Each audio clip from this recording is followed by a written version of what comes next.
Thank you all for coming. Welcome to the History Show.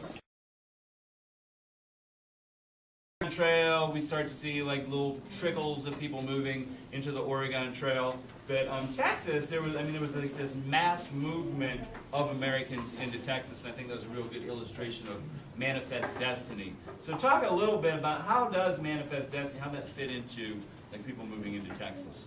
Well, I think you can think of manifest destiny as sort of a story, because even before Texas and the Gold Trail and Oregon Trail, you would see like the construction of several states, like the Louisiana Territory, for example, how those would be huge gains for America.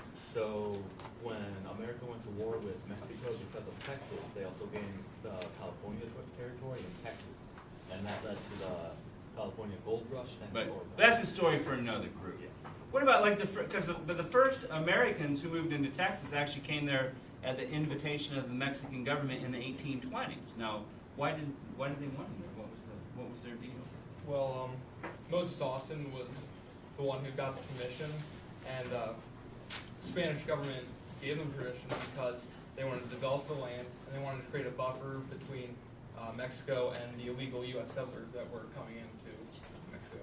So basically bring Americans out there and they would turn them into Mexicans, and then that would populate that area for Mexico. But it didn't work out that way, obviously. What were some of the things? Well, pretty soon the Mexicans weren't happy with the Americans. You know, by this time, Mexico had taken over the land from Spain in 1821. Mexico's not happy with the Texians or Texicans, and the Texians or Texicans, they're not very happy with the Mexicans. What are some of the problems between these groups? Well, a couple things that the Texans did or didn't do. They didn't learn Spanish.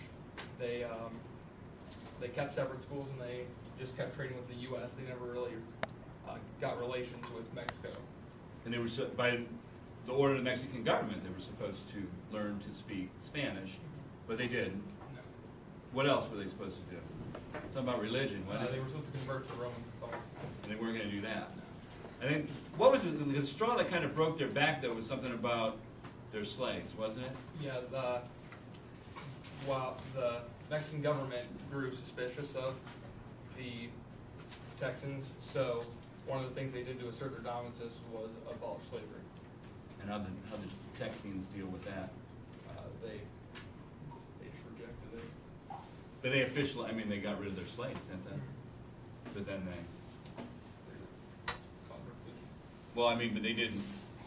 Technically they got rid of their slaves, but then they hired them back as what they called indentured servants, which was semantics, obviously. Okay.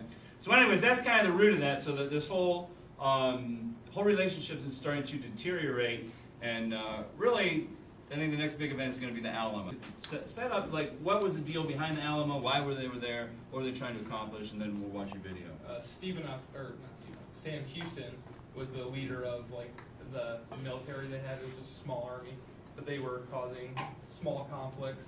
And Santa Anna, as right now the dictator of Mexico, wanted to crush the revolt. So he marched 7,000 troops towards Texas, and all of the pioneers just kind of shacked up in the abandoned mission, which is the Alamo.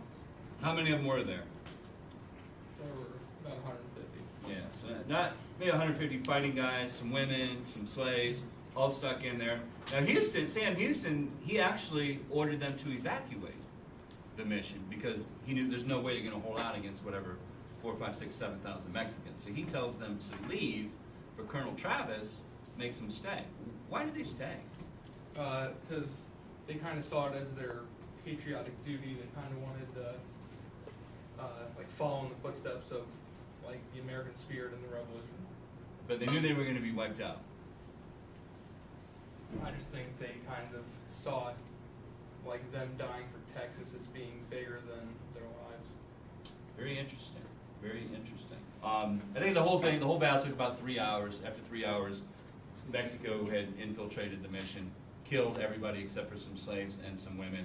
And then they did something that actually made this whole thing even worse and more memorable for the survivors. They piled them up outside the mission and just burned them. Burned all the bodies. And then they did the same thing a couple weeks later, then a battle of Goliad. 2 weeks after the defeat of the Alamo, same exact thing. Any Americans who surrendered, execute on the spot, stack the bodies up, dump kerosene on them, burn them. And this obviously, Sam Houston used this. Now, Houston was kind of mad about the whole, first of all, that the guys didn't abandon the mission. In fact, he was hurt economically because they died in vain. They had no purpose because they could have stayed and fought with Sam Houston. But Houston gets his revenge at the Battle of San Jacinto. That's kind of where he defeats Santa Anna. How'd that go down? Anything on that?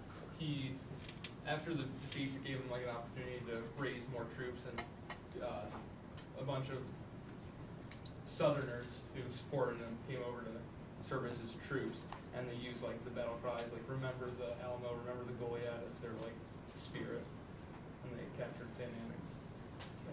Well, they didn't kill him. We will talk about it. Yeah, they captured him. And then they forced him to sign an agreement saying that Texas was free and independent of Mexico. How'd the Mexican government handle that, though? They never like signed it in the actual government because they said it was brought about by duress. So that's the Texas question then, is, because in Texas they wanted to become a state, didn't they? Yes. They took a vote, Yes. and everybody in Texas pretty much voted. We want to become part of the United States.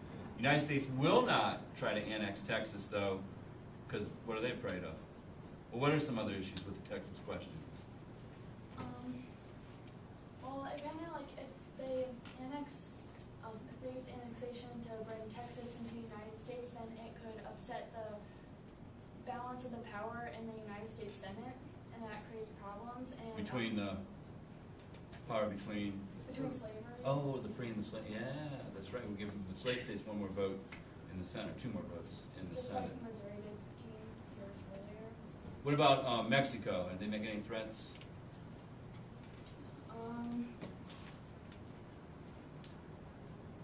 I believe they threatened war. They said because they still acknowledged Texas as part of Mexico. Didn't they tell the United States government, if you take Texas, we'll go to war? Yes. Yeah, so we want to avoid that. So the whole thing kind of gets put on the back burner. So it's 1837. It's a few years now. President Tyler, who took over from President Harrison, he doesn't want to touch this issue. Not after 1840, anyways. Okay. Anything else? All right. No, sorry, you had your chance. Sorry. Thank you very much. You've been wonderful, wonderful guests.